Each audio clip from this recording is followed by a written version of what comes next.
Hello, if you want to watch exclusive lemon content on What If Naruto, then go to my Boosty. The first link in the description here contains such hot stories for adults, such as what if Naruto was a daddy for Sarada, or Kushina and Mikoto vulgar Naruto mommies. Follow the link and enjoy. I'm waiting for you. Locked in her own battle against the gravity that Kagaya controlled with casual ease, Sasuke appeared beside Naruto in a flash, his Rinnegan spinning as he tried to find an opening. "This isn't working," he said through gritted teeth. "She's on a completely different level." Naruto pushed himself up, his muscles protesting every movement.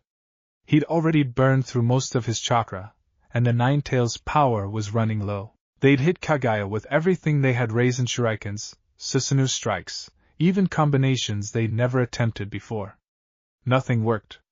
She just regenerated, laughed, and hit them back twice as hard. "We can't give up," Naruto said, wiping blood from his mouth. "If we lose here, everyone dies." "The whole world, Sasuke."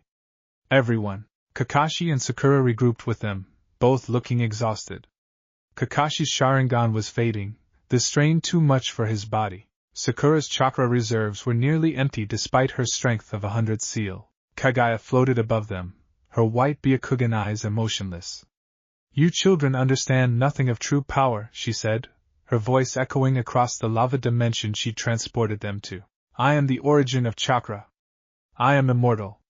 I am inevitable." She raised both hands, and suddenly the entire dimension shifted.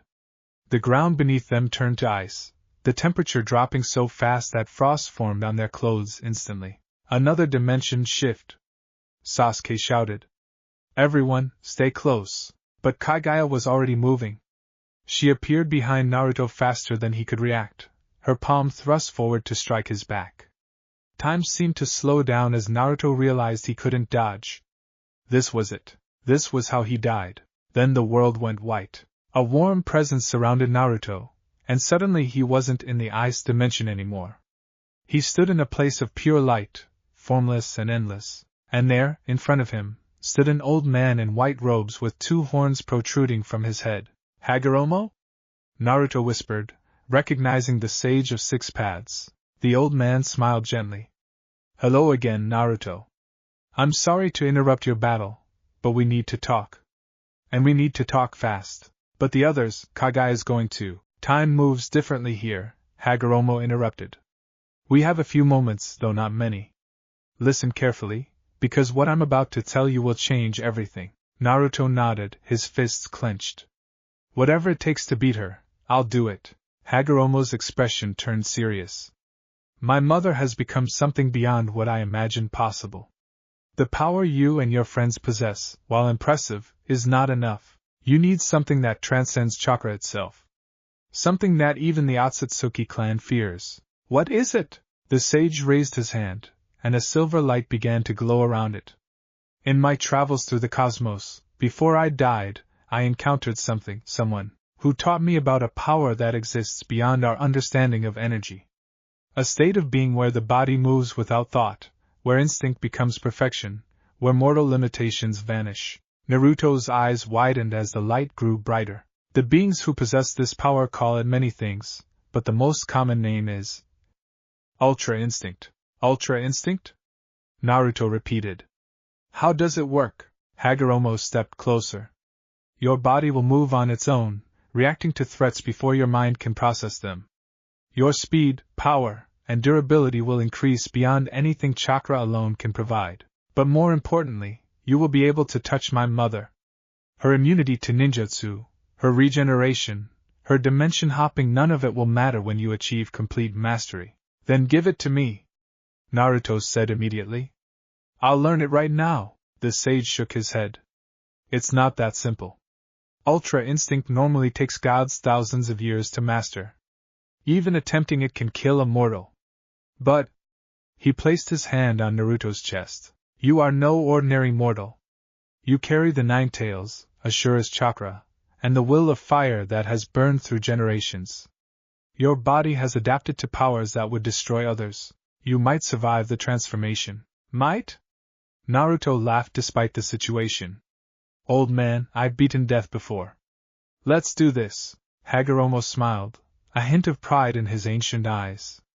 Very well. But understand this: the power I'm giving you is a seed. You must nurture it, grow it, and master it in the middle of battle. If you fail, if your will breaks even for a moment, it will consume you. I won't fail, Naruto said firmly. I've got too many people counting on me. I won't let them down. Not now, not ever. That's my ninja way. The Sage of Six Paths nodded. Then let us begin. Open your heart, Naruto Uzumaki. Let go of thought. Let go of doubt. Let your body become one with the universe itself. Hagoromo's hand pressed harder against Naruto's chest, and the silver light exploded outward. Naruto screamed as energy unlike anything he'd ever felt flooded his body. It wasn't chakra, it was something purer, something older, something that existed before chakra was even created. His cells felt like they were being rewritten. His muscles, his bones, his nervous system, everything was changing, adapting, evolving. The pain was incredible, worse than anything he'd experienced, but underneath it was a sensation of limitless potential. Images flashed through his mind. He saw warriors from other worlds, other dimensions, beings who had mastered this power and used it to protect their universes. He saw the technique's history, its philosophy, its terrible beauty. Remember, Hagoromo's voice echoed as the light began to fade. Ultra Instinct is not about power. It's about letting go. Your body knows how to fight. Your instincts know how to survive. Trust them, trust yourself. And never let your emotions cloud your movements. The white space began to crack like glass, and Naruto felt himself being pulled back to reality. Wait! He called out. What if I can't control it? Hagoromo's final words reached him as the dimension shattered. Then you die. But I believe in you, Naruto. Show my mother what true evolution looks like. Reality slammed back into focus. Naruto's eyes snapped open just as Kagaya's palm reached his back. But something was different. Time seemed to move in slow motion. He could see every detail of her attack, the angle, the speed, the killing intent behind it, and his body moved. Without thinking, without planning, Naruto's body twisted to the side. Kagaya's strike missed by a hair's breadth. Her eyes widened in surprise, the first real emotion Naruto had seen from her. What? She whispered. Naruto didn't answer. He couldn't. His mind was quiet, completely empty of thought. His body was in control now, and it was moving with a grace he never possessed before. Kagaya attacked again, faster this time, her hands becoming a blur of deadly strikes. But Naruto dodged each one, his body flowing like water around her attacks. He could feel it now, the power Hagoromo had given him. It was waking up, responding to the danger, pushing his body beyond its normal limits. Naruto! Sasuke shouted from across the ice field. What's happening to you? Sakura and Kakashi stared in amazement as Naruto continued to dodge Kagaya's increasingly desperate attacks. His movements were perfect, efficient, almost beautiful in their simplicity, but Kagaya was adapting too. She jumped back and raised both hands. If I cannot touch you, then I will destroy everything. The dimension began to collapse. The ice beneath them cracked and shattered, revealing an endless void below. Kagaya was going to drop them into nothingness. Naruto felt his body react before the thought even formed. His legs coiled, and then he launched himself forward with speed that made his previous Sage Mode velocity look like a snail's pace. The ice exploded beneath his feet from the force of his movement. He appeared in front of Kagaya so fast that even her Byakugan couldn't track him. His fist pulled back, and for the first time since the battle began, genuine fear appeared in the rabbit goddess's eyes. Impossible, she breathed. Naruto's fist connected with her stomach, and the impact sent a shockwave across the entire dimension.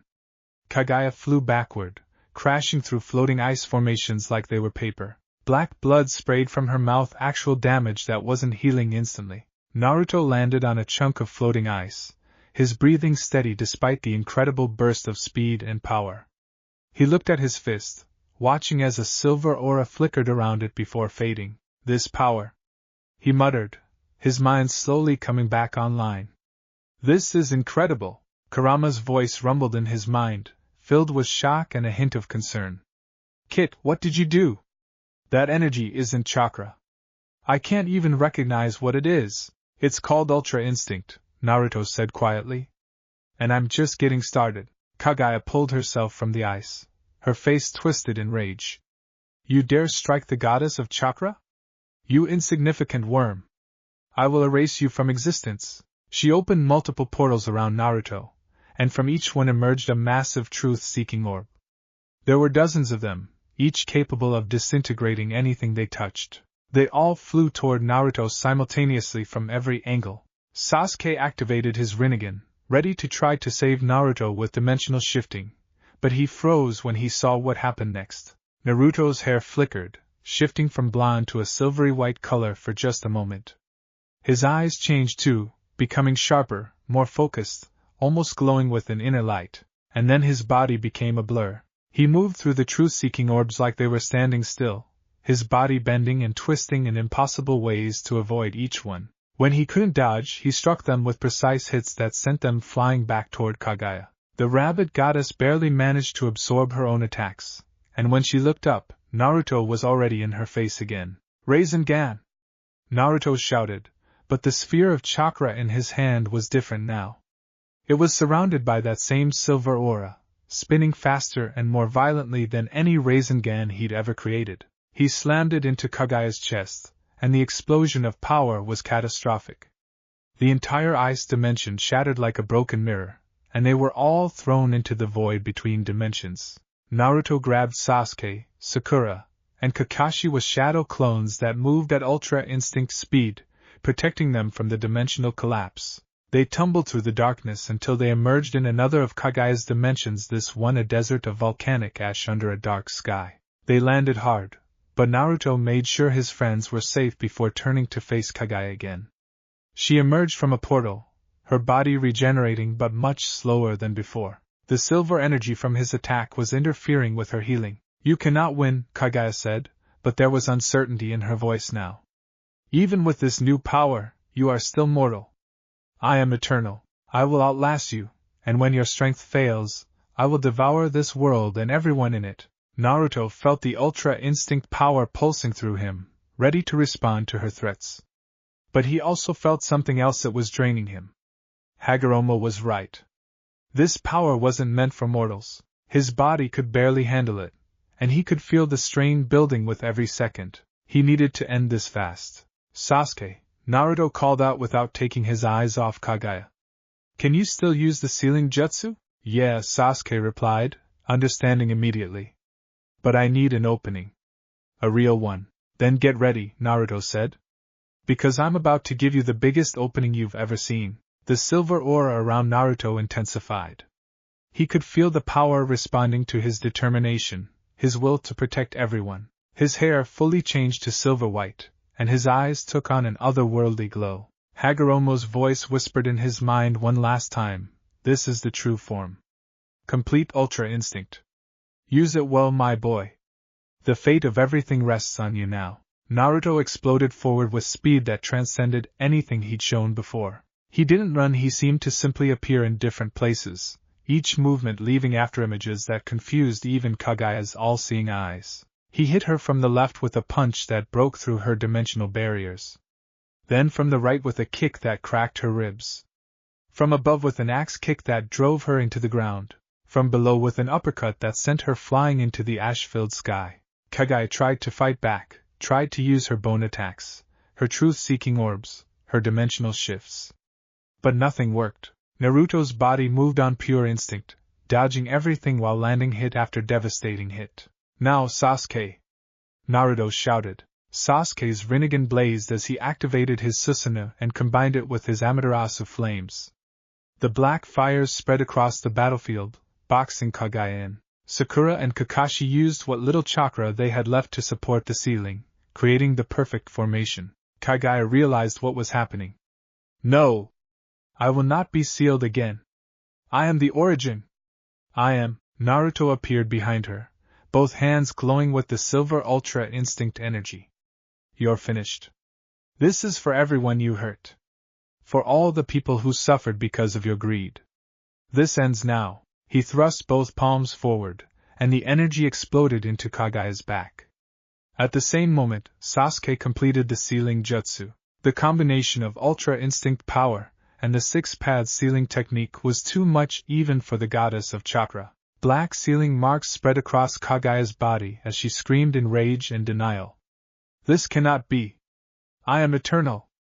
I am. Her voice cut off as the seal completed, and her body began to turn to stone. Within seconds, she was completely petrified, trapped in the same kind of seal that had held her for 1,000 years. Naruto collapsed to his knees, the silver hair fading back to blonde, the glow leaving his eyes. The ultra instinct power retreated deep into his body, dormant but still there, waiting for when he would need it again. We did it, he panted, exhausted beyond belief. Sasuke deactivated his Susanoo and walked over, helping Naruto to his feet. No, he said with a rare smile. You did it. Whatever that power was, you saved all of us. Sakura and Kakashi joined them, both looking at Naruto with amazement and pride. Naruto, Kakashi said softly. That was the most incredible thing I've ever seen. What was that technique? Before Naruto could answer, the sky above them began to tear apart. Not with Kagaya's portals, but with something different. Something new. 10 portals opened simultaneously, arranged in a perfect circle above the sealed Kagaya. And from each portal stepped a figure that made even Sasuke's eyes widen in shock. They were all female, all beautiful in different ways, and all clearly members of the Otsutsuki clan. They wore elegant robes in various colors, each with the distinctive horns and pale skin of their species. But unlike Kagaya, their eyes showed intelligence, curiosity, and something else Naruto couldn't quite identify. The one in the center, wearing crimson robes with flame patterns, spoke first. Her voice was like music, carrying across the ash-covered battlefield with perfect clarity. So, she said, her eyes fixed on Naruto with intense interest. A human has defeated Kagaya Otsutsuki. This is unexpected. And very interesting. Naruto stood up straighter despite his exhaustion, ready to fight again if necessary. Who are you? More Otsutsuki coming to destroy Earth? The woman in crimson smiled, and it was genuine, not threatening. My name is Akari. And these are my sisters. She gestured to the 9 women standing with her. We were sent to check on Kagaya's progress. We did not expect to find her sealed and immortal, radiating power that even our clan respects. Another one, this one in blue robes that seemed to flow like water, stepped forward. That silver energy you used. We know what it is. Ultra instinct is a power that exists beyond even our divine chakra. For a human to wield it, even briefly.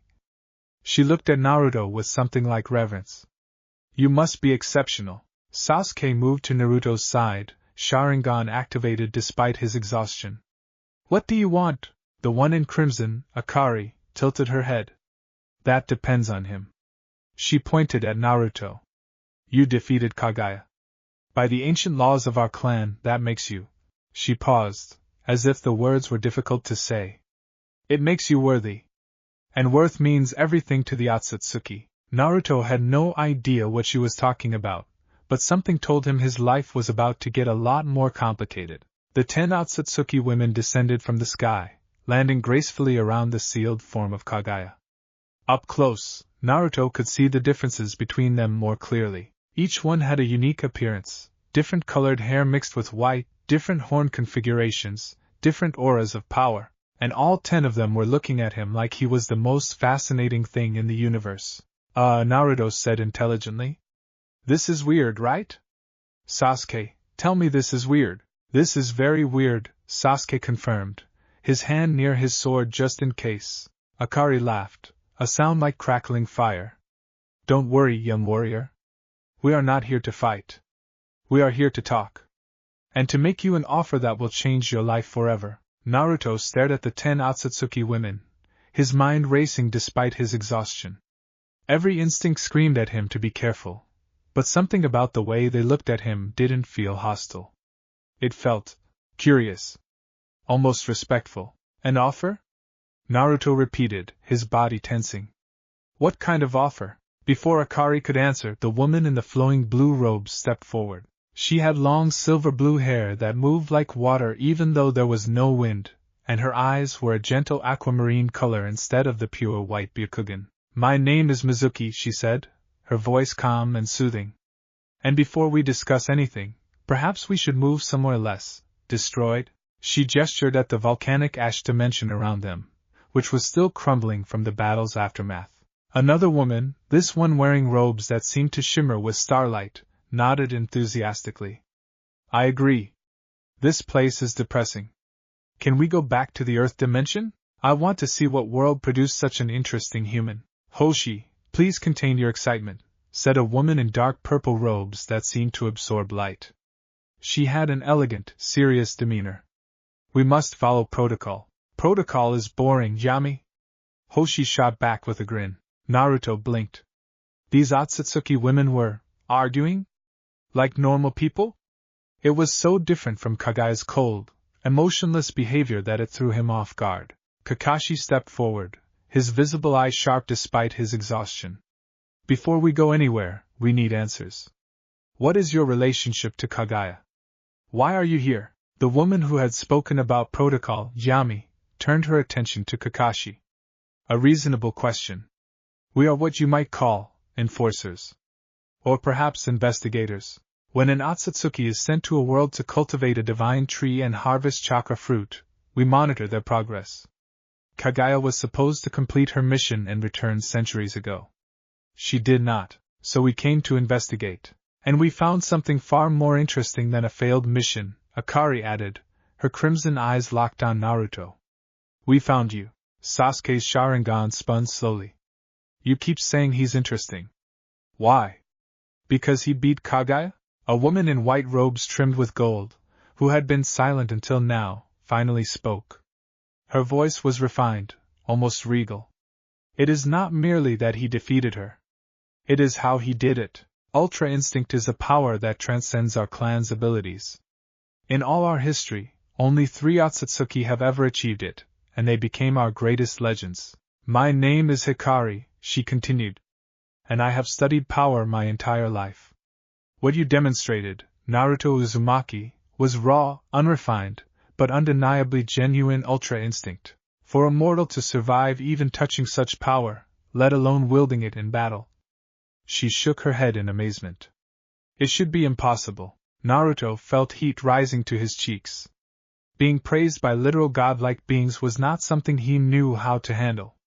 I just did what I had to do to protect everyone. That's all, he says, murmured a woman in green robes covered with wind patterns. She had a playful smile. Such humility. I like him already. Sora, control yourself, Yami said with a sigh. Sakura, who had been quietly observing, finally spoke up. This is all very fascinating, but our world just went through a war. People are dying. We need to get back and help with the recovery efforts. Akari nodded. Of course. We will return you to your world immediately. But first. She looked at her companions, and some kind of silent communication passed between them. We need to test something. Test what? Naruto asked suspiciously. A woman in robes that seemed to be made of crystallized moonlight stepped forward. She had a serene, almost ethereal quality about her. My name is Suki, and what we need to test is whether the power you wielded was a fluke, or something more permanent. Ultra Instinct does not simply appear and disappear. Once awakened, it remains within you, growing stronger with each use. She raised her hand, and suddenly the gravity around Naruto intensified 100-fold. He crashed to one knee, the weight crushing down on him. What are you doing? Sasuke shouted, activating his Susanoo to try to help. Wait! Naruto called out, raising a hand to stop his friend. He could feel it now, that same emptiness, that same quiet clarity. His body knew what to do. The silver aura flickered around him, and suddenly the gravity didn't matter anymore. His body adapted, moved, and he stood up as if the crushing weight didn't exist. His hair flashed silver white for just a moment. Suki smiled and released the gravity technique. Excellent. It has rooted itself within you. Given time and training, you could master it completely. Which brings us to our offer, Akari said, drawing everyone's attention back to her. Naruto Uzumaki, you have done something that no human in recorded history has ever accomplished. You defeated an Otsutsuki in single combat using a power that even we struggle to attain. By the ancient laws of our clan, you have earned the right to something very special. Naruto had a bad feeling about where this was going. What right? All 10 women moved to stand in a line, facing him. They each placed their right hand over their heart in what looked like a formal salute. Akari spoke for all of them: the right to unite our bloodlines. The right to an alliance sealed through marriage. The right to claim us as your wives. For a moment, there was complete silence. Even the crumbling dimension seemed to pause. Then Naruto's brain caught up with what he'd just heard. What? He screamed, his exhaustion forgotten in the face of absolute shock. Wives? Wives? All 10 of you? Sakura's eye twitched. You've got to be kidding me. Sasuke actually looked amused for the first time in years. This is the most Naruto thing that could possibly happen. Kakashi just sighed and pulled out his orange book. I need a drink. Mizuki stepped forward, her expression gentle. I understand this is shocking. But please let us explain. In Otsutsuki culture, strength is everything. When a warrior demonstrates power beyond their station, beyond what should be possible, it is seen as a divine sign. You were immortal, yet you wielded ultra instinct and defeated one of our kind. That makes you worthy of joining our clan. But I don't want to join your clan, Naruto protested. I'm a shinobi of the Hidden Leaf Village. I'm going to be Hokage. I can't just run off and marry 10 alien goddesses. We would not ask you to abandon your people, said a woman in robes covered with storm patterns. She had fierce eyes and a wild energy about her. My name is Kaze. And what we are proposing is an alliance. We would come to your world, live among your people, and provide protection from any future Otsutsuki threats. A woman in white robes that sparkled like fresh snow added, I am Yuki. And consider the alternative. Without this alliance, other members of our clan will eventually come to Earth. Some may be peaceful, many will not. But if you are married to us, if you are officially part of the Otsutsuki clan, this world becomes protected territory. No one would dare attack without facing the consequences of harming clan property. So Earth would be safe? Sakura asked, her analytical mind working despite the absurdity of the situation. Completely, Hikari confirmed. The Otsutsuki do not break their own laws lightly. An alliance through marriage is sacred.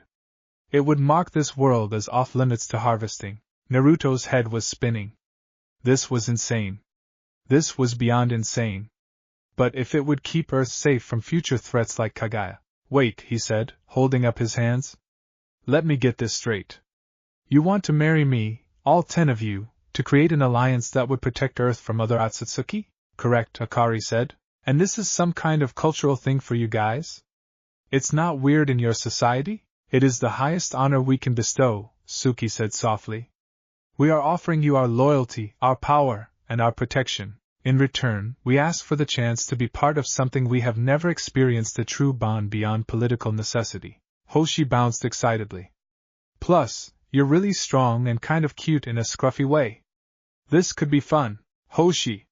Several of the other women said simultaneously. Naruto looked at Sasuke helplessly. Help me out here, man, Sasuke shrugged. This is your decision, Naruto. But think about it strategically.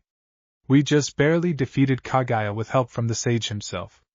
If more Otsutsuki come and they're stronger. He left the implication hanging. You're not helping. Naruto groaned. A woman in robes that seemed to show glimpses of different times and places spoke up. She had been the quietest of the group. My name is Rei. I have a unique ability. I can see glimpses of potential futures. Would you like to know what I see if you refuse this alliance? Naruto hesitated, then nodded. Rei's eyes began to glow softly. I see darkness. I see more Otsutsuki coming to this world within 5 years. I see battles that make the recent war look small. I see your friends dying one by one as you struggle against enemies you cannot defeat. Her eyes dimmed. But if you accept, I see light. I see peace. I see your world growing stronger, evolving, becoming something beautiful. I see children with amazing potential, bringing together the best of both our kinds. The weight of her words settled over everyone. Sakura touched Naruto's shoulder. Naruto, this is your choice. No one can make it for you. But, if this would really protect everyone, protect the future we just fought so hard to save. I know, Naruto said quietly. He looked at each of the 10 women, really looked at them. They weren't like Kagaya. They didn't have that cold, emotionless cruelty. They seemed genuine, hopeful even, but this was still crazy. Can I have time to think about it? He asked. This is kind of a lot to process. Akari nodded. Of course. We will return you to your world. Take whatever time you need. But know that our offer is genuine, and it stands regardless of how long you deliberate. She raised her hand, and a portal opened not to another hostile dimension, but back to the regular world. Through it, Naruto could see the familiar landscape of the shinobi world, the war-torn battlefield where everything had started. We will contact you in 3 days, Mizuki said. That should give you time to recover, help your people, and think clearly about what you want. And Naruto? Yuki added with a small smile. Thank you for saving this world.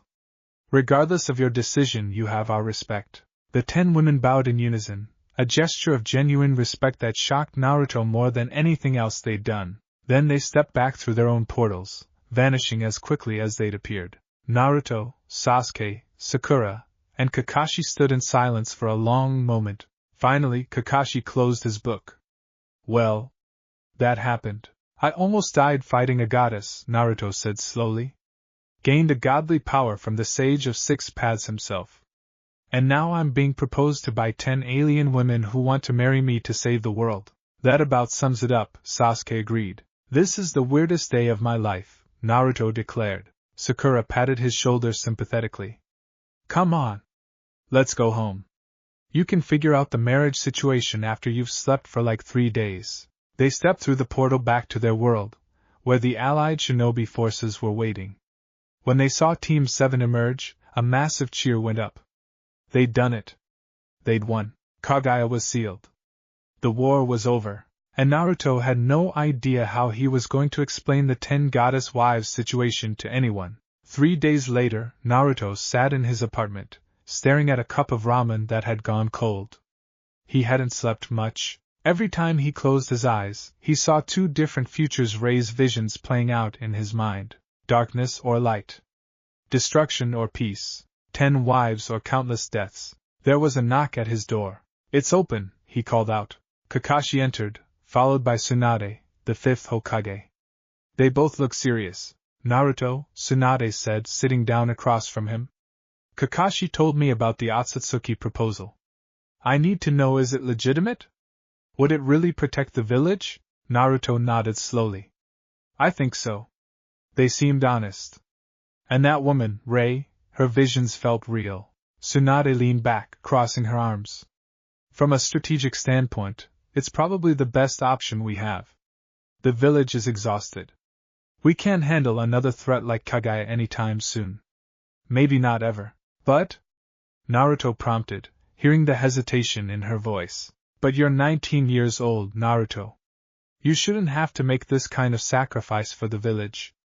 You've already given so much. It's not a sacrifice if it saves everyone, Naruto said quietly. That's what being Hokage means, right? Putting the village before yourself? Kakashi's visible eye softened. You've grown up, Naruto. But this is still your choice. No one will think less of you if you refuse. Naruto thought about his friends, his precious people. He thought about the future he wanted to build. And he thought about those 10 women, who weren't like Kagaya at all.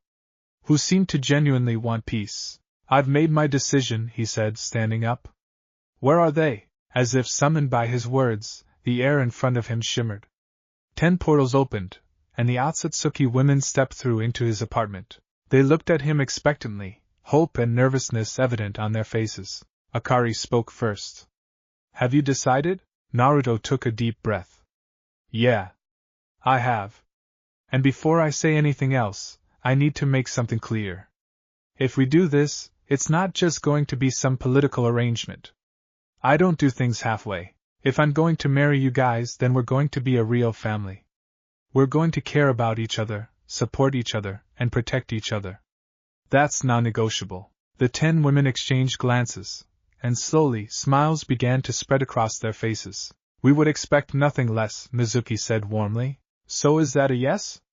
Hoshi asked excitedly. Naruto grinned, that familiar confident smile that had gotten him through so many impossible situations. Yeah. It's a yes. Let's do this alliance thing. Let's protect Earth together. And let's see if we can make this crazy situation work. Akari stepped forward and, to everyone's surprise, took Naruto's hand gently. Thank you, Naruto Uzumaki.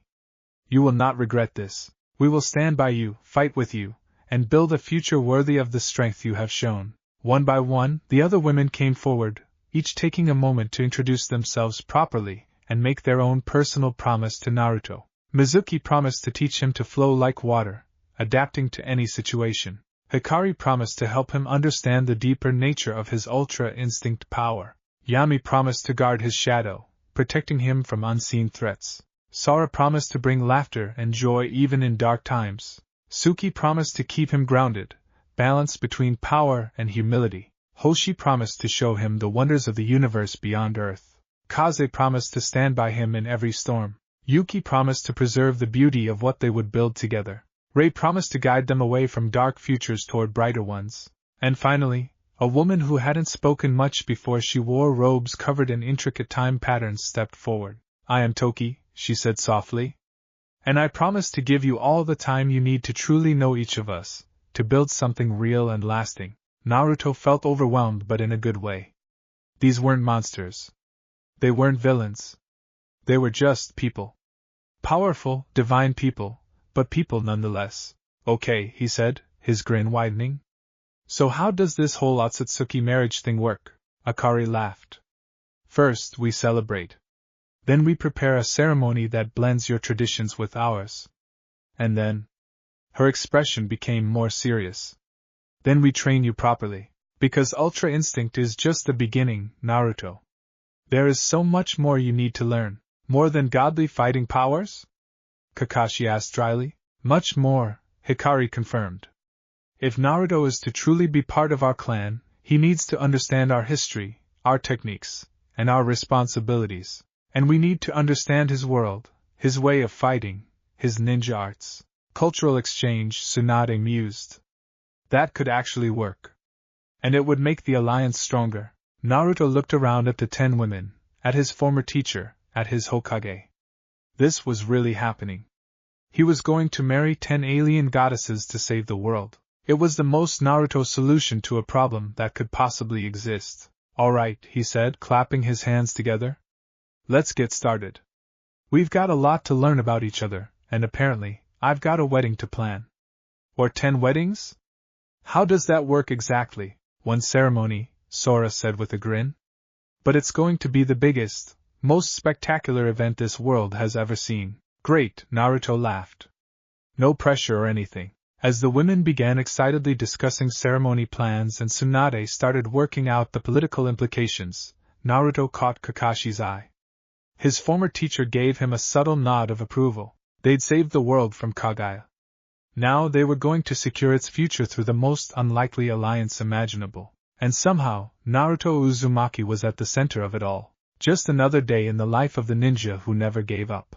The next morning, Naruto woke up in his apartment and for a brief, blissful moment, thought everything had been a dream. Then he saw 10 pairs of shoes neatly arranged by his door, and heard the sound of multiple voices talking in his kitchen. Nope. Definitely not a dream. He dragged himself out of bed and shuffled into the kitchen to find all 10 Otsutsuki women somehow fitting into his tiny apartment. Mizuki was making tea with water she seemed to be generating from thin air. Yuki had created ice sculptures as decorations on his counter. Hoshi was literally floating near the ceiling, examining his light fixtures with fascination. Good morning? Naruto said, his voice still rough from sleep. Good morning, Naruto, Sora said cheerfully, appearing beside him so fast he nearly jumped. We decided to stay close by to begin the bonding process. Hope you don't mind, in my apartment? All of you? Akari looked up from where she was sitting at his small table, reading what looked like a scroll written in a language Naruto didn't recognize. Would you prefer we find separate accommodations? We assumed staying together would be more efficient for training and preparation. Naruto scratched his head, trying to wake up enough to handle this conversation. It's not that, it's just, my apartment is pretty small for 11 people. Toki smiled gently. We don't require much space. And most of us don't need sleep in the traditional sense. We'll manage. Coffee, Naruto mumbled. I need coffee before we figure out the living arrangements. Mizuki handed him a cup that she'd apparently prepared while he was speaking. The coffee was perfect, exactly the right temperature, exactly how he liked it. He stared at her. How did you know how I take my coffee? I observed you yesterday, Mizuki said simply. You seem to prefer it strong with just a touch of sweetness. Was I incorrect? No, it's perfect. That's just kind of scary actually. Hikari laughed from where she stood by the window, watching the sun rise over the village. We are very good at observation, Naruto. It's part of our nature. You'll get used to it. Naruto took a long drink of his coffee and decided to just roll with the situation. Okay, so what's the plan for today? I should probably report to Tsunade and help with the cleanup from the war. We've already handled that, Yami said, appearing from the shadows in the corner. Naruto jumped, he hadn't even noticed her there. We spoke with your Hokage early this morning. She's agreed to give you 1 week to prepare for the ceremony and begin your training with us. The village cleanup is proceeding well without you. You guys don't sleep in your morning, people? This is going to take some getting used to. Kaze grinned from where she was standing on his ceiling. Apparently gravity was optional for her. You'll adapt. You're already adapting. That's what makes you special. There was a knock at the door. Naruto opened it to find Shikamaru standing there, looking even more tired than usual. Naruto, Tsunade wants to see you about the... Shikamaru paused as he caught sight of the 10 otherworldly women in the apartment. Alliance situation. Man, when Kakashi told me about this, I thought he was messing with me. Join the club, Naruto muttered. Come on in, I guess. Shikamaru entered cautiously, his analytical eyes taking in each of the Otsutsuki women. So you're really going through with this? Marriage to 10 alien goddesses to secure a peace treaty? Sounds crazy when you say it like that, Naruto admitted. It is crazy. But it's also probably the smartest strategic move available. Shikamaru sighed. Leave it to you to save the world in the most complicated way possible. Rei, who had been quiet until now, looked at Shikamaru with interest. You're the strategist. The one who sees 12 steps ahead. I can sense it in the way time flows around your decisions. Shikamaru raised an eyebrow. Time flows around my decisions? She can see glimpses of future possibilities, Naruto explained. It's one of her abilities, right? Because normal marriages weren't complicated enough without precognition involved. Shikamaru shook his head. Tsunade wants you at her office in an hour. She's calling a meeting with the clan heads to explain the situation. You should probably. He gestured at Naruto's rumpled sleeping clothes. Prepare yourself. After Shikamaru left, Naruto quickly got ready while the Otsutsuki women discussed among themselves. He could hear them debating what they should wear to meet the village leadership. We should appear formal and respectful, Hikari was saying. But not too formal, Sora countered. We don't want to seem threatening. We're literally divine beings from another dimension, Yami pointed out. We're inherently threatening. Then we should emphasize our peaceful intentions through our presentation, Suki suggested. Naruto emerged from his bedroom to find all 10 women had changed their outfits. They now wore modified versions of their traditional robes that incorporated elements of shinobi clothing. It was a subtle gesture, but it showed they were trying to blend with his world. You guys didn't have to change, Naruto said. We want to, Mizuki said softly. This is going to be our home too. We should show respect for its customs. The walk to the Hokage's office was surreal. People stopped and stared as Naruto passed by with 10 beautiful, otherworldly women following him. Whispers spread like wildfire through the village. Is that Naruto? Who are those women? They're so beautiful. I heard they're gods or something. Naruto's getting married? To all of them? Naruto tried to ignore the attention, but his face was bright red by the time they reached the Hokage building. The clan heads were already assembled in the conference room. Hayashi Hyuga, Shikaku Nara, Choza Akimichi, Inoichi Yamanaka, Saminuzuka, and others. Kakashi stood beside Tsunade, and Sasuke leaned against the back wall, looking amused by the whole situation. Tsunade stood as they entered. Thank you all for coming. I know this is highly unusual, but the situation demands immediate attention. She gestured to the Otsutsuki women. These are members of the Otsutsuki clan, the same species as Kagaya. However, unlike her, they come in peace and with a proposal that could secure our village's safety for generations. Hayashi Hyuga's Byakugan activated instinctively as he studied the women. His eyes widened. Their chakra, it's immense. Each one of them could probably destroy the entire village alone. And yet we choose not to, Akari said calmly, meeting his gaze. We choose alliance instead. We choose peace. Some Inuzuka leaned forward, her wild demeanor contrasting with the formal setting. Why? What do you get out of this alliance? Hikari stepped forward. We get to be part of something we've never experienced.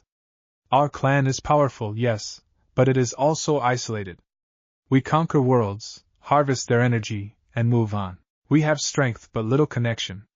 Naruto showed us something different, the power of bonds, of fighting for something beyond yourself. We want to understand that. We want to be part of it. And in exchange, Tsunade continued, they will protect the Hidden Leaf and the entire shinobi world from future Otsutsuki threats. The alliance will be sealed through marriage to Naruto Uzumaki. 10 marriages, Shikaka said slowly. That's unprecedented even in our history. It's standard for our clan, Toki explained. When forming alliances of this magnitude, multiple bonds strengthen the connection. It shows commitment from both sides. Inoichi, the mind reader, studied the women carefully. I sense no deception from them. Their intentions appear genuine. Of course they're genuine, Sasuke spoke up from the back. I was there when Naruto fought Kagaya.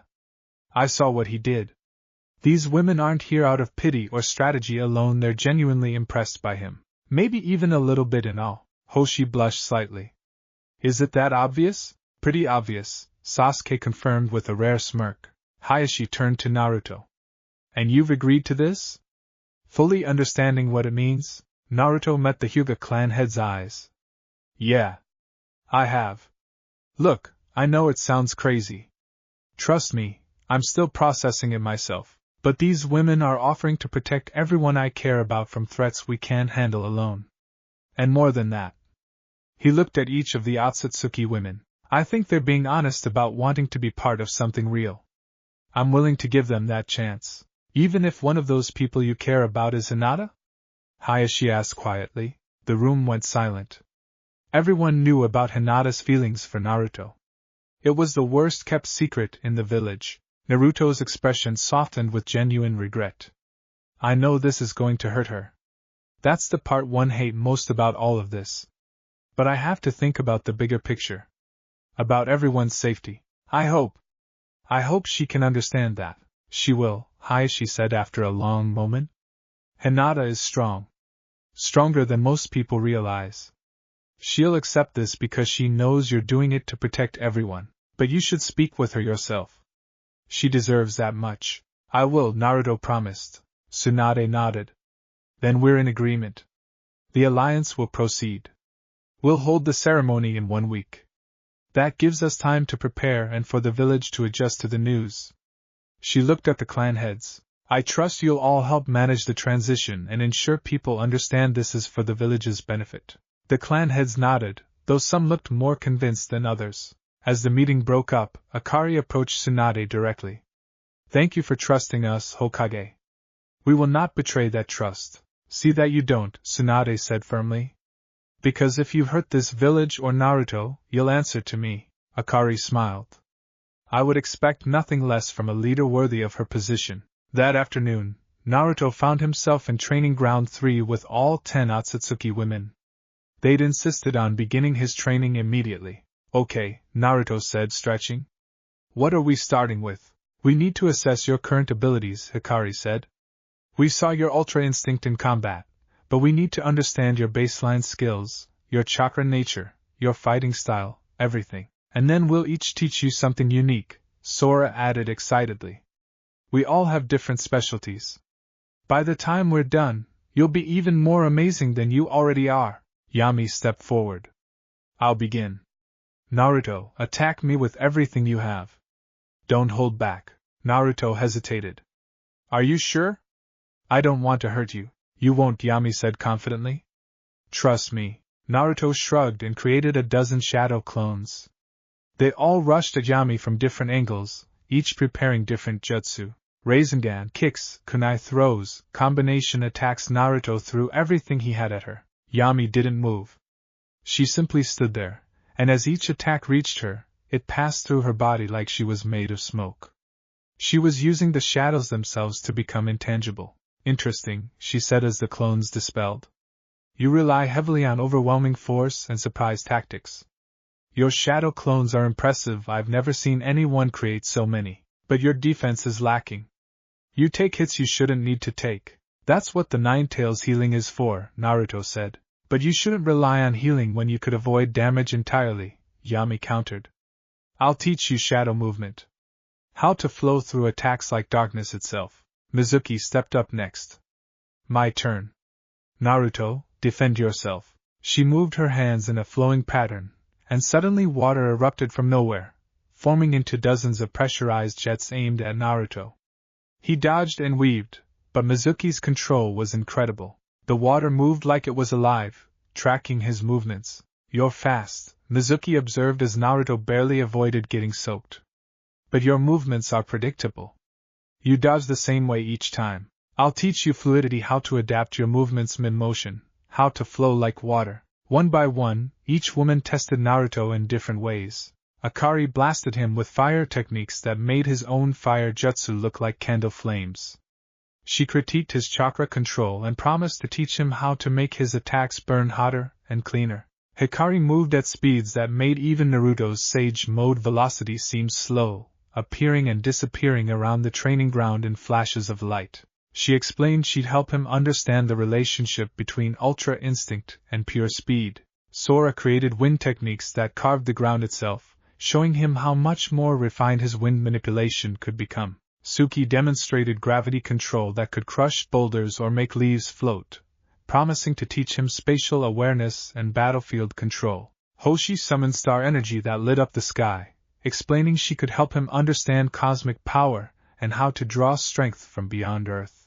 Kaze generated storms that made the weather itself seem angry, showing him how to blend natural phenomena with combat. Yuki created crystal structures of impossible beauty and durability, explaining the relationship between creation and destruction in combat. Ray showed him glimpses of his own movements seconds before he made them, demonstrating how understanding time could improve his reaction speed. And Toki manipulated the flow of time around specific objects, making some move in slow motion while others sped up, promising to teach him how to perceive and exploit temporal vulnerabilities. By the end of the demonstrations, Naruto was sitting on the ground, completely overwhelmed. So let me get this straight, he said slowly. Each of you has abilities that are basically on par with the legendary ninja of our world, and you all want to teach me? Correct, Hikari said with a smile. And you think I can actually learn all of this? You wielded Ultra Instinct after knowing about it for mere minutes, Akari pointed out. You have more potential than you realize, Naruto. We're just going to help you unlock it. Kurama's voice rumbled in Naruto's mind. Kit, these women are the real deal. I can feel their power. If they're serious about training you, you could become something truly incredible. No pressure though, right? Naruto said out loud. Well, a little pressure, Sora admitted with a grin. But we believe in you. Naruto stood up, his competitive spirit ignited. All right then. When do we start? Now, all 10 women said simultaneously. What followed was the most intense training session of Naruto's life. They worked with him in shifts, each focusing on their specialty. Yami taught him to move through shadows, to become one with darkness. At first, Naruto kept solidifying at the wrong moments, but gradually he started to understand the feeling of becoming intangible. Mizuki had him practice flowing movements, reacting to water currents, learning to adapt mid-motion. She created water obstacles that forced him to change direction instantly. Akari worked on his fire manipulation, showing him how to compress flames into smaller, more powerful attacks rather than just making bigger explosions. By the time the sun started to set, Naruto was exhausted but exhilarated. He'd learned more in one afternoon than he usually did in a month. That's enough for today, Hikari called out. We don't want to push you too hard too fast. Rest is important too. I feel like I got hit by a mountain, Naruto groaned. Good, Suki said with a serene smile. That means you're growing. Tomorrow will be easier. As they walked back to the village, Naruto noticed how natural it felt to be surrounded by these women. They talked and joked with each other, teased him gently, and showed genuine interest in learning about his world too. Naruto, Ray said quietly, falling into step beside him. There's something you need to do soon. Someone you need to speak with. Hinata, Naruto said softly. Ray nodded. The longer you wait, the harder it will be. And she deserves the truth from you directly. Naruto knew she was right. He'd been avoiding thinking about that conversation, but it needed to happen. That evening, Naruto found himself standing outside the Hyuga compound. He'd sent word asking to speak with Hinata privately, and she'd agreed immediately. She met him at the entrance, her gentle lavender eyes showing both hope and apprehension. She'd clearly heard the rumors. Naruto-kun, she said softly. Would you like to walk? They walked through the Hyuga gardens in silence for a few minutes. Naruto struggled to find the right words. Finally, Hinata spoke first. It's true, isn't it?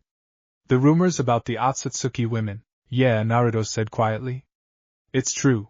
Hinata stopped walking and turned to face him. Tell me why. So Naruto explained everything. The battle with Kagaya, receiving Ultra Instinct from Hagoromo, the appearance of the 10 Otsutsuki women, their proposal, and the strategic necessity of the alliance. He didn't hold anything back. When he finished, Hinata was quiet for a long moment. You're doing this to protect everyone, she finally said. That's so like you, Naruto-kun. Hinata, I'm sorry. I know. I know you have feelings for me. And I care about you, I really do. But you have to think of the village first, Hinata interrupted gently. You have to think of everyone's future. I understand, Naruto-kun. I've always understood that about you. It's one of the things I admire most. Tears were forming in her eyes, but she smiled through them. I won't lie and say this doesn't hurt.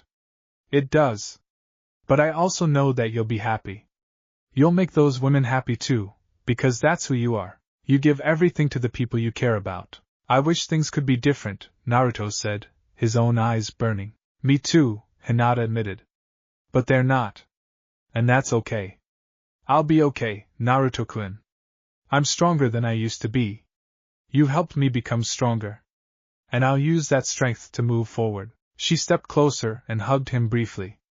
Be happy, Naruto-kun. Protect everyone like only you can. And know that I'll always support you, even if it's not in the way I once hoped. When she pulled away, Naruto saw the tears on her cheeks, but also the genuine smile on her face. Thank you, Hinata. For understanding. For being so amazing. Thank you for being honest with me, she replied. Now go. I'm sure your fiancés are waiting for you. As Naruto left the Hyuga compound, he felt both relief and sadness. Hinata deserved happiness, and he hoped she'd find it. But at least he'd been honest with her. At least she'd heard it from him directly. When he returned to his apartment, he found all 10 Otsutsuki women waiting for him. They didn't ask what happened, but somehow they knew. Mizuki prepared tea. Sora told jokes to lighten the mood. Akari sat beside him in comfortable silence. And the others simply made their presence known, offering support without words. Thank you, Naruto said to all of them. For being patient with me. For understanding that this world and its people mean everything to me. That's why we chose you, Hikari said softly. Because you love so deeply. Because you care so much. We want to learn that from you, Naruto. We want to understand what it means to have precious people worth protecting. Hoshi bounced over and plopped down beside him. Plus, you're going to be fun to be married to. I can already tell.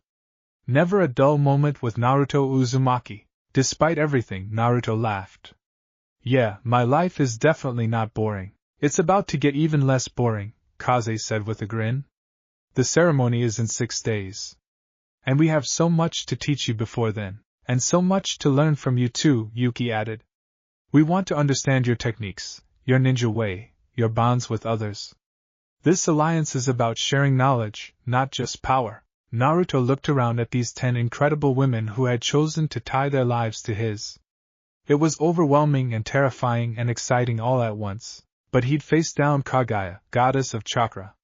He'd earned Ultra Instinct from the Sage of 6 Paths himself. He'd saved the world multiple times. He could handle this too. All right then, he said, his characteristic grin returning. Let's make this work. Let's build something amazing together. And let's show everyone what a real alliance looks like. The 10 women smiled, and in that moment, Naruto knew that despite how crazy this situation was, it was going to be okay. More than okay. It was going to be incredible. The next morning, Naruto woke up to find Akari sitting cross-legged on his floor, meditating in front of a small flame she'd created from nothing. The fire danced and shifted colors red, orange, blue, white responding to her breathing. Morning, Naruto mumbled, rubbing his eyes. Akari opened one eye and smiled. Good morning. I hope I didn't disturb you. I find morning meditation helps center my energy for the day. Nah, it's cool. Actually, that fire thing is pretty interesting. How are you changing the colors? Akari's smile widened. She gestured for him to sit across from her. Each color represents a different temperature and intensity. Blue burns hotter than red. White hotter still. Would you like to learn? Naruto sat down eagerly. Definitely. My fire jutsu has always been pretty basic. Then we'll change that, Akari said. But first, tell me something about yourself. Something not related to being a ninja or fighting. I want to know who Naruto is when he's not saving the world. The question caught Naruto off guard. What do you want to know? Anything. Your favorite food, your dreams beyond becoming Hokage, what makes you laugh, what makes you sad. We're going to be married in 5 days, Naruto. I want to know my husband. Naruto scratched his head, thinking. Well, I love ramen. Like, really love it. Ichiraku's is my favorite place in the whole village. The old man there, Tucci, he was one of the first people who was ever kind to me when I was a kid. Akari listened intently, the flame between them flickering gently. When I was young, everyone in the village hated me because of the 9 tails sealed inside me. They wouldn't talk to me, wouldn't serve me in their shops, would pull their kids away when I walked by. But Tucci never did that. He always smiled, always gave me extra noodles when he could afford it. That meant everything to me. That must have been very lonely, Akari said softly. It was, Naruto admitted. That's why I acted out, pulled pranks, tried to get attention any way I could. I figured negative attention was better than being invisible. But now, he smiled, now I have so many precious people. Friends, mentors, rivals. People who see me for who I am. And now you have us too, Akari said. 10 more people who see you, Naruto. Who chose you specifically? Why did you? Naruto asked suddenly. I mean, you said it's because I beat Kaguya and have Ultra Instinct, but there's got to be more to it than that. You could have just made a political treaty or something. Akari was quiet for a moment, watching the flame dance between them. Do you know what it's like to live for thousands of years, Naruto? To have power beyond measure but nothing that truly matters. The Otsutsuki clan is ancient and powerful, but we're also empty. We exist to consume, to grow stronger, to conquer. But for what purpose? What's the point of eternal life if you never truly live? She looked up at him, and Naruto saw genuine emotion in her crimson eyes. When we saw you fighting Kaguya, we saw something we'd never seen before. You were outmatched, outpowered, completely overwhelmed. By all logic, you should have died. But you didn't give up. You kept fighting, kept believing, kept protecting your friends even when it seemed hopeless. And when Hagoromo gave you Ultra Instinct, you mastered it in minutes through sheer will and determination. That's not just strength, Naruto. That's something divine. I just did what I had to do, Naruto said. Exactly, Akari smiled. You didn't think about glory or power. You thought about protecting people you love. That's what we want to understand. That's what we want to be part of. You have something we've never had, purpose beyond power. Naruto felt his cheeks heating up. Man, you guys keep saying stuff like that and I'm gonna get a big head. Akari laughed, and the flame between them flared brightly. Good. Confidence suits you. Now, shall we begin your fire training? For the next hour, Akari taught Naruto the fundamentals of true fire manipulation. It wasn't about making bigger explosions, it was about control, temperature, and understanding fire's nature. Fire is passion given form, Akari explained. It responds to emotion but requires discipline. Too much emotion and it rages out of control. Too little and it dies. You must find balance. By the end of the session, Naruto had managed to create a small blue flame in his palm.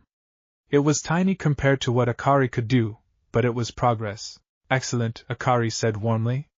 You're a natural learner. Tomorrow we'll work on sustaining it for longer periods. As Akari went to prepare breakfast, Mizuki appeared from the bathroom, her hair still damp from a shower. Water droplets floated around her like tiny satellites. Naruto, do you have time this morning? I'd like to show you something, she said. Sure, what's up? Mizuki led him outside to a nearby pond. The morning sun sparkled on the water surface, and a few early rising villagers were starting their day. Water is my element, Mizuki began, kneeling by the pond's edge. But it's more than just an element to me. It's a philosophy. Tell me, Naruto, what do you know about water? It's wet? It flows downhill? You need it to survive? Mizuki smiled. All true, but surface-level understanding. Watch. She touched the pond's surface, and the water began to move. Not violently, but in smooth, graceful patterns. It formed shapes, animals, people, buildings, all flowing seamlessly from one form to the next. Water adapts, Mizuki explained. Put it in a cup, it becomes the cup. Pour it on the ground, it finds the lowest point. Freeze it, and it becomes solid. Heat it, and it becomes vapor. Water is the same substance, but it changes form based on circumstance. This is how you should approach life, Naruto. Adapt to whatever comes my way? Exactly. You're already good at this instinctively. I've seen your battle records. You adjust your tactics mid-fight, you find creative solutions to impossible problems, but you do it through force of will and determination. I want to teach you to do it naturally, effortlessly, like water finding its path. She stood and faced him. This will help with your ultra instinct too. That power is about letting go, allowing your body to move without thought. It's about flowing with the moment rather than forcing it. Naruto nodded slowly, understanding. So it's like, not trying so hard? In a way, yes. Here, try this. Mizuki created a stream of water that flowed in a circle between them. Don't think about it, just move your hand to redirect the flow. Don't force it, guide it. Naruto reached out and tried to move the water. At first, it splashed everywhere as he used too much force. But gradually, with Mizuki's patient coaching, he started to feel the rhythm of it. The water began to respond to gentle guidance rather than forceful pushing. There, Mizuki said encouragingly. You're starting to understand. Water doesn't resist, it accepts and redirects. When someone attacks you, don't meet force with force. Accept the attack, flow with it, and redirect it. They practiced for another hour, and by the end, Naruto was starting to grasp the concept. It reminded him of how his body moved under ultra instinct, not thinking, just flowing. You're a good teacher, Naruto said as they walked back to his apartment. Mizuki's cheeks colored slightly. Thank you. I've never had a student before. It's nice. Sharing knowledge with someone who genuinely wants to learn. What was your life like before? In the Otsutsuki clan? Mizuki's expression grew distant. Lonely, if I'm honest. We were born with immense power but little connection. We trained, we conquered, we grew stronger, but we rarely spoke about feelings or formed real bonds. The concept of love, of choosing someone rather than being assigned to them, it's foreign to us. That's why this alliance is so important. We want to learn what we've been missing. Well, you've come to the right guy, Naruto grinned. I'm pretty much an expert at making bonds. It's kind of my thing. Mizuki laughed, and it was a beautiful sound. Yes, I'm beginning to see that. That afternoon, Hikari found Naruto on top of the Hokage monument, looking out over the village. She appeared beside him in a flash of light, moving so fast she seemed to teleport. Mind if I join you? She asked. Go ahead. How do you know I was up here? I can sense movement and energy across great distances. It's one of my abilities. Hikari sat down beside him, her elegant robes somehow staying perfectly clean despite the dusty stone. You come up here often? Yeah. It helps me think. From up here, you can see the whole village. All the people going about their lives, not knowing how close we came to losing everything. But you saved them. You always save them, Naruto shrugged. I've got help. I can't do it alone. Humility. Another admirable trait. Hikari studied him with her pale eyes. Naruto, can I ask you something personal? Sure. Are you afraid? Of marrying us, of the changes coming, of the responsibility? Naruto thought about it for a moment. Yeah, sometimes. I mean, I'm 19. A week ago, my biggest worry was what ramen to order. Now I'm about to marry 10 goddesses and become connected to an alien clan. That's pretty scary when you think about it. But you're doing it anyway, because it's the right thing to do. And honestly, Naruto smiled. You guys aren't so bad. I mean, you're all a little intense, and you have crazy powers and you don't need to sleep, which is weird, but you're also kind, and patient, and you're actually trying to understand my world. That means a lot, Hikari returned his smile. We're learning from you already. Did you know that Hoshi spent 3 hours this morning talking to your friend Kiba about his dog? She was fascinated by the bond between human and animal companion. And Yuki has been studying the architecture of your village, amazed that humans can create such beauty without divine power. Really? Really? We're not just here to teach you, Naruto.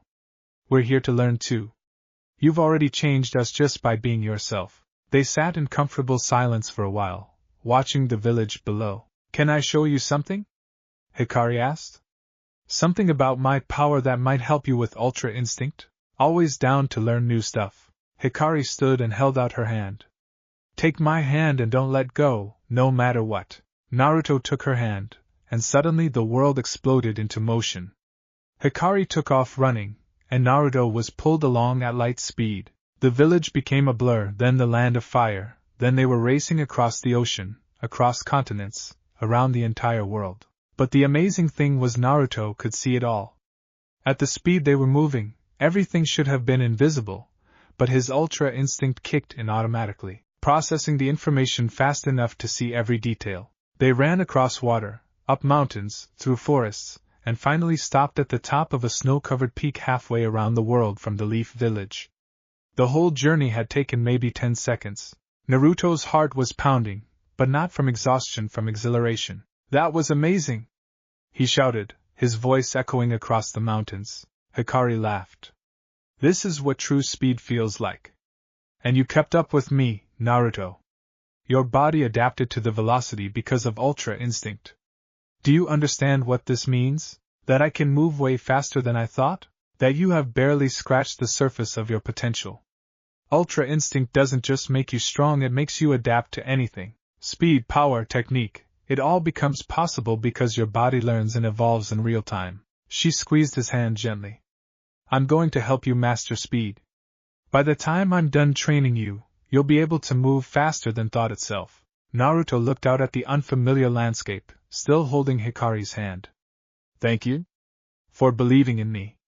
For wanting to teach me. Thank you for giving us a reason to share our knowledge. For most of my life, my speed was just a tool for conquest. But with you, it can be something more. It can be used to protect, to save, to build rather than destroy.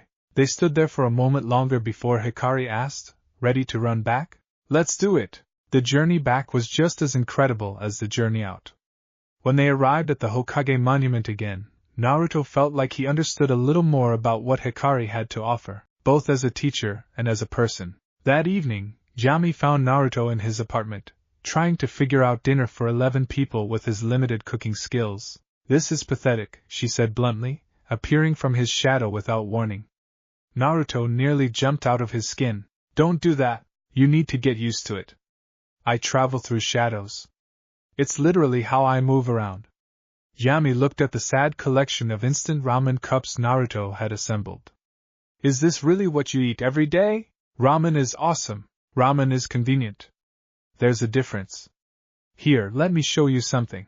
Yami moved to his tiny kitchen and began pulling out ingredients Naruto didn't even know he had. Shadow travel isn't just for combat. I can reach into shadows anywhere in the world and retrieve things.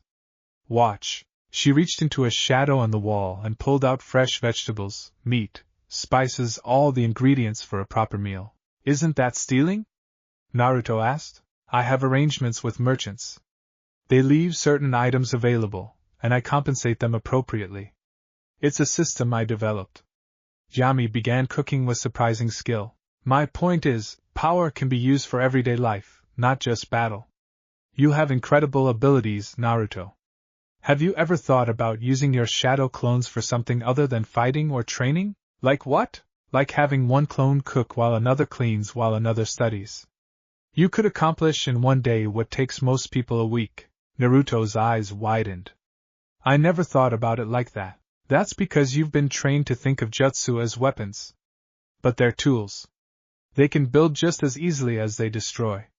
Yami stirred something that was starting to smell amazing. Tell me about your shadow clones. How do they work? As Naruto explained the mechanics of his signature jutsu, Yami listened carefully, occasionally asking questions that showed her tactical mind at work. Fascinating, she said when he finished. You've essentially created a form of parallel processing for learning. Combined with my shadow network techniques, you could potentially learn things from multiple locations simultaneously. Seriously? We'll experiment with it. But first, dinner is ready. Yami had somehow created a feast from what had been Naruto's mostly empty kitchen. When the other women gathered to eat, they all praised her cooking skills. Yami, this is delicious! Sora exclaimed. Since when do you cook? I've always cooked, Yami said quietly. I just rarely have anyone to cook for. The meal turned into a bonding experience.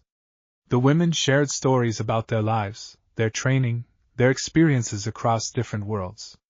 Naruto learned that Sora had once accidentally destroyed an entire mountain range while practicing her wind techniques, and had spent a year rebuilding it stone by stone as punishment. Suki could actually visit the moon anytime she wanted and often went there to meditate in complete silence. Hoshi had been born from a star-going supernova, which explained her explosive personality and her fascination with bright, shiny things.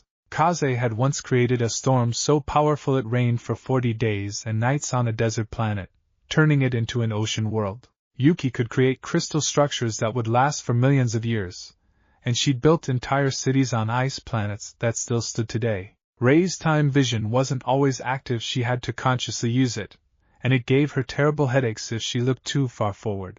Toki could slow down or speed up time around herself, which meant she'd experience far more subjective time than her sisters, making her the oldest in experience if not in actual years. What about you guys? Naruto asked Akari, Mizuki, Hikari, and Yami. What are your crazy stories? I once turned an entire ocean into steam during a tantrum, Akari admitted sheepishly. I was young and hadn't learned control yet. I created a water planet from nothing because I was bored, Mizuki said. It's still out there somewhere, full of aquatic life I designed. I ran around the circumference of a star just to see if I could, Hikari added. I could, but I wouldn't recommend it. I hid an entire civilization in shadows for 1,000 years to protect them from invaders, Yami finished. When I brought them back, only a day had passed for them. Naruto sat back, overwhelmed. You guys are incredible. Like, actually incredible. How am I supposed to measure up to that? You already do, Suki said gently. We have power, yes. But you have something we don't, the ability to inspire others, to bring people together, to make them believe in impossible things. That's worth more than any technique. She's right, Toki agreed. We can destroy or create on cosmic scales, but we've never built anything that lasted in terms of relationships or community. You have. This village, your friends, the bonds you've formed, they're stronger than anything we've made. Hoshi bounced in her seat. Which is why we're so excited to learn from you. You're going to teach us about friendship and love and all those emotions we've never really experienced. No pressure though, Kaze added with a grin. Naruto laughed, feeling more comfortable with these women than he had since they'd first appeared. They were powerful, yes, but they were also genuine. They wanted to learn and grow just like he did. All right, he said, standing up. If we're gonna do this, if we're gonna be a real family, then we should make a promise to each other right now. The 10 women looked at him curiously. We promise to be honest with each other, to support each other, to protect each other, and to never stop trying to understand each other, even when it's hard. Deal? One by one, each woman stood and placed her hand on top of Naruto's in the center of the table. Deal, they said in unison. Energy flowed between them, Naruto's chakra mixing with their divine power, creating something new. Something that felt like the beginning of genuine bonds being formed. Later that night, Naruto found himself on the roof of his apartment